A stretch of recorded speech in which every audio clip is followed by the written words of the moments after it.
Coming to you live from the palatial studios of PBJ Productions. Welcome to Patrick and BJ Talk Real Estate, where we talk about life, the universe, and everything as it relates to real estate. Hey everybody, it's BJ and Patrick, and we're back talking all things real estate, and thank you for joining us. And let's get right to it today. We're talking about, what is it, 8 or 20 or how, what are we talking about? It could end up being 20 the way we go on these lists that I've come up with. Yeah, okay. Where it's, sometimes it's, we get to the third one, but that's like a 3B or a 3C. Okay. So we might add some things as we go. Okay. But I've got 8 things you must know before moving to Victoria. Okay. So not to talk Victoria is the worst place in the world, but there's some things you need to know before getting here, just so you can your expectations are not too high, and then you're not unhappy with your move. So, yeah, and it's again, we've talked about this before, where it's a great place to live, but it's not for everybody. Just like I grew up in Edmonton, I think Edmonton is a great place to live, but it's not for everybody either. Edmonton's not for me. Too cold for me, man. It's not. I'm from Ontario. You guys got all the snow there. Oh, we got snow. We got tornadoes. We didn't have earthquakes, and we had the lake effect. So it was like extra humid and extra precipitation.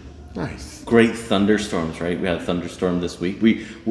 Victoria barely ever has a thunderstorm, right? But we did have one. Actually, I was sleeping or trying to be sleeping. Yeah, it was awesome. The first one, just rolling and rolling. Yeah. It was went on and on. It was great. Yeah. But we're talking about things that you need to know before getting here. So the first one is the high cost of living. And I think I want to clarify that a little bit, because real estate is expensive here compared to not Vancouver or Toronto, but the rest of Canada. Typically it's more expensive. Sure. The rent is, and at the same time, it's expensive to rent here. Mm-hmm. I found when I first moved here, food is typically more expensive than other parts in Canada. Sure. And the other thing was used cars. Okay. So if you're going to buy a used car, this is my advice for used car buyers.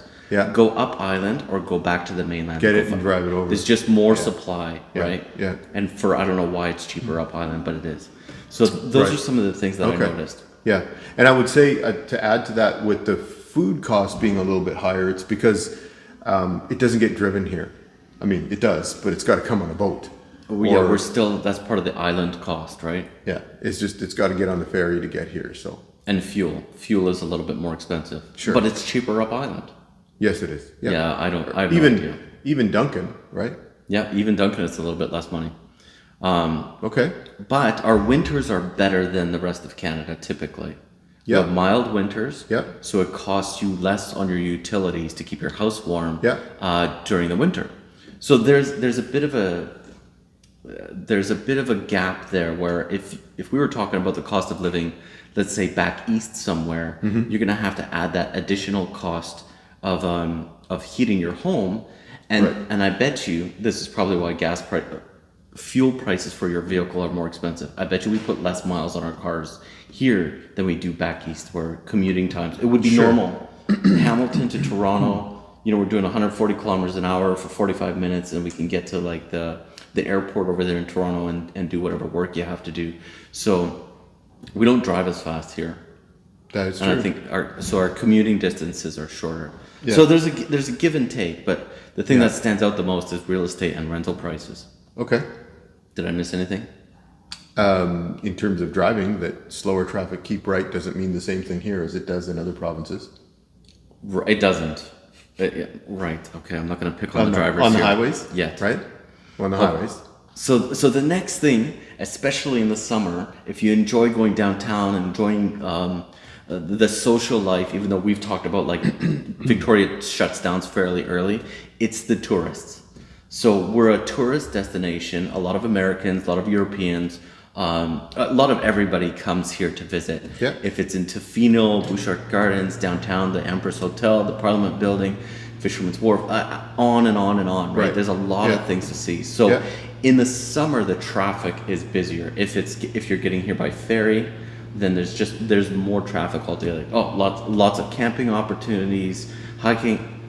All over the island, there's a lot of opportunities. So, but it draws a lot of people to come here. We're one of those destinations. Yeah. So that was a little bit for me to get used to. It's like, oh, I wanted to avoid downtown during the summer and only go there if I have to. Sure. Since I live in the suburbs. Yeah. Okay. Anything to add? No, I would agree with that.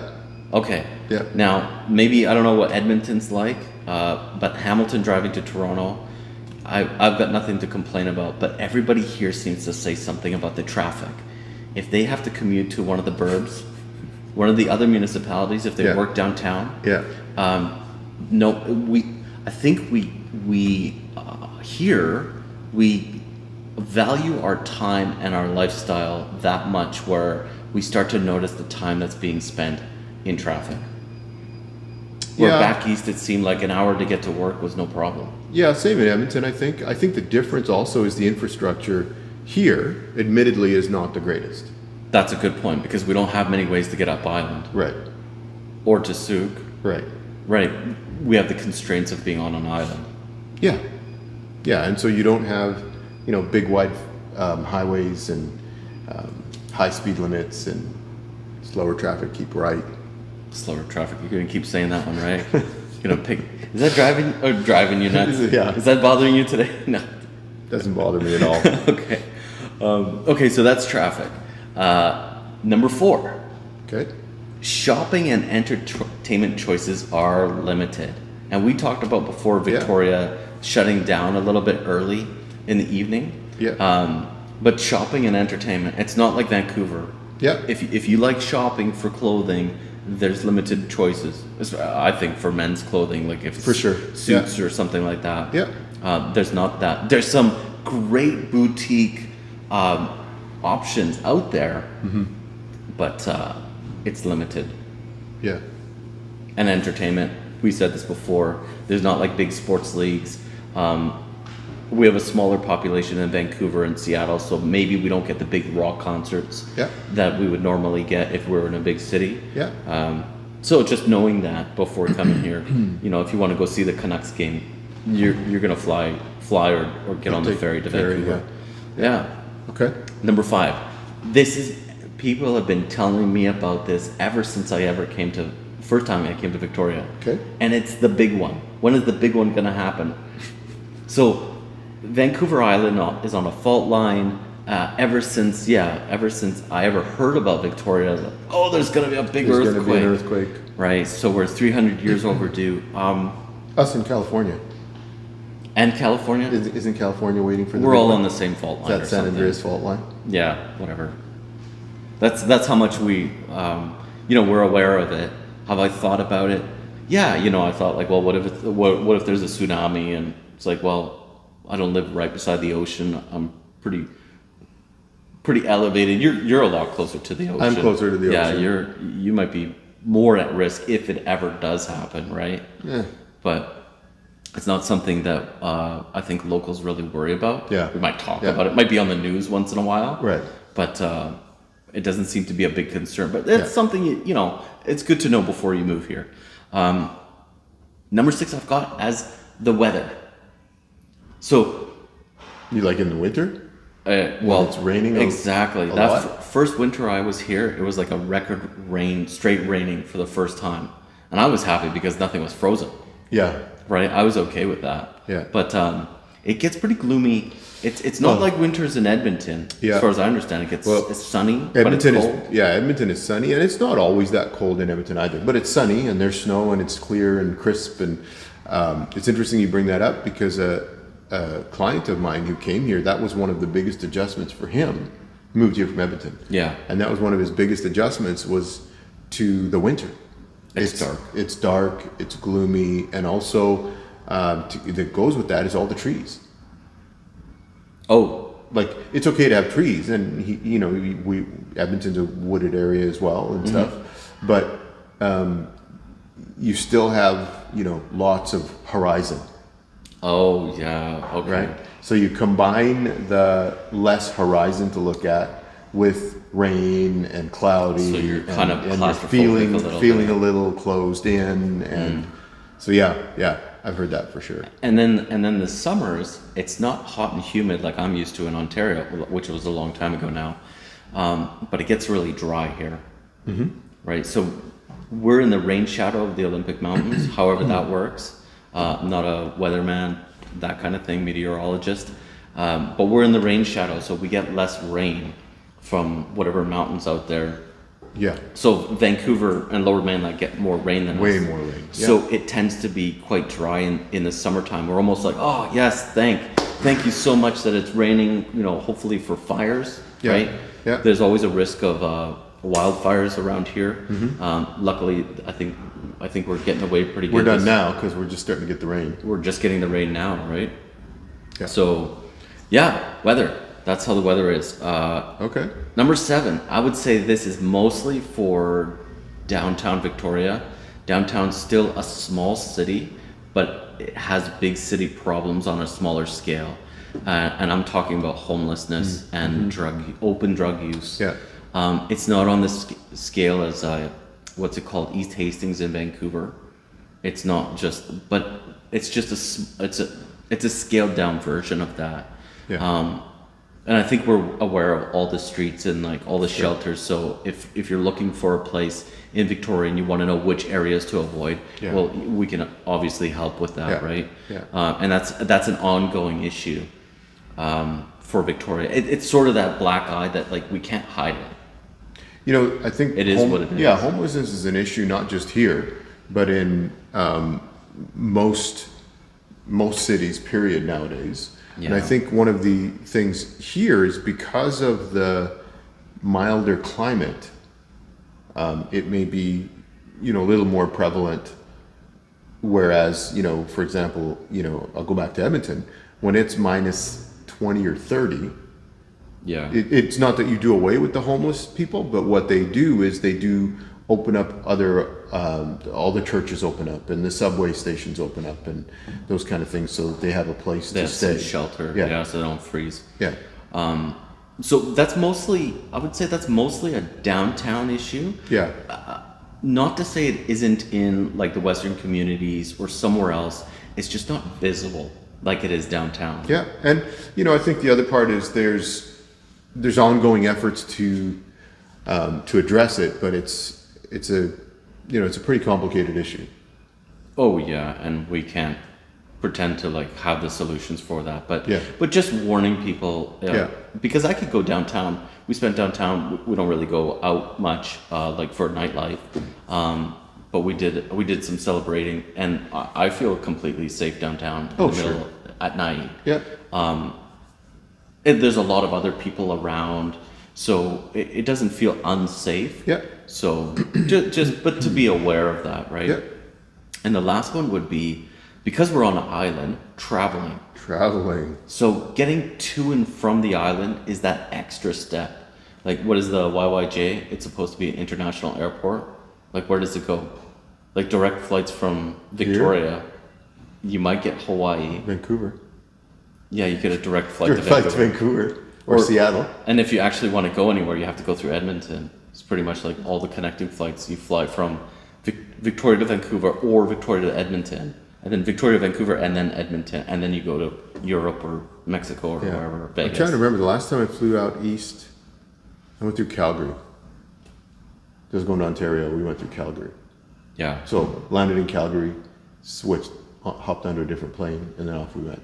So there's a little bit to getting to and from flight-wise. There's a little bit more time and planning, but then ferries. Ferries, yeah. So I can't remember exactly what the cost of a ferry is for like a car. I think us in the minivan, there's 6 of us. So they're charging us for 4 adults and 2 kids, and it's probably like $130, $140, something like that. Okay. So that's one way. And then of course, you can't go on the ferry for an hour and a half without eating. We have to go and eat food, right? It's just, I don't know why, right? But that presumes that you've made it onto the ferry. I think that's the other thing about the ferry that we need to talk about. If you're talking about that, life on the island, you have to accept that if you're going on the ferry, you might not get on the ferry that you want to get on. Right. and then just you live in the parking lot for the next hour and you look around or you have a coffee and or whatever, or maybe you don't make it on that day. I remember we were last year. Oh no! Yeah, last year when we were going we were going to a football game, so I had scheduled everything accordingly, and then from the football game we were heading to Whistler. So overnight in Vancouver, or go to Vancouver, watch the football game overnight, and then off to Whistler the next morning. So something happens on a ferry in Nanaimo, and because of that, one of the crews ends up working a longer period of time to resolve the issue. Yeah. And they can't go back to work for a certain period of time. For safety, whatever it is. Yeah. And so as a result, one ferry, I don't know exactly how that works, but one crew is out. Right. Because they can't run the next one. Right. Yeah. So now when we were trying to go to the ferry, it was backed up almost to Sydney. And I just turned around. I was like, okay, we're going to reschedule all of this and we're going to miss the football game. That's part of living on the island. Right? Yes. And that's not even counting weather. Yeah. But there's been a couple instances, I'm not saying this like, oh, the ferry's going to crash. They've bumped into things. You know, if it's the dock or whatever. Yeah. You're working with Mother Nature. Yeah. And a huge ship, right? Yeah. Well, and it, again, like Patrick said, that's just the reality. We're not, beating up on anybody here. It's just the reality that you have to figure out the ferries if you're going anywhere, or a flight, or you have to accept some of that unexpected. Yeah. Living on the island, especially if you want to come and go. Yeah. That you might have to plan ahead or plan. I've never spent overnight in the parking lot at a ferry terminal, but I've been like the second last car, I've been the last car. Like it's been really close. The last ferry at night. Even making it back, I remember in Tsawwassen being like, okay, we're getting on the next one, right? Well, we'll see what happens. See what happens, right? And so because we hadn't, for whatever reason, hadn't reserved the spot. So well, I hope this gives you a bit of insight if you're thinking about moving to Vancouver Island or Victoria, that you get an idea of what to expect, so you're not shocked when you come here. Oh, you know what? I want to add one more. Okay. Friends. I've had so many people say to me that it's been tough when they first come here. Yes. It's tough to make new friends in Victoria. Yeah. But that'll be number 9 or 8B or something. Yeah, and it's true where I've had people say the same thing as well, is that just for whatever reason, maybe it's because there is such a transient population here, that for people want to know that you're actually here. Ooh, I'll put it this way. Victoria people are friendly, but they keep them to themselves. They'll be polite. If you need something, they'll help you. Yeah. But you either have to start like doing things in common, right? Have the same hobby, something like that, and then you can start getting connected and build a friendship, a sphere around you. Yeah. And go from there. So I got carried away, but I was about to wrap it up. Okay. So there's 9 things for things. you. Great. Awesome. 9 things. Okay. Well, thank you for joining us today. If you haven't, please like the video, subscribe to the channel, helps us grow the channel. We have lots of great stuff coming up we're into the fall now as you're seeing this. So we have lots of great stuff coming up as we finish out this year, and we'll see you next time. Awesome. See you in the next video. See ya.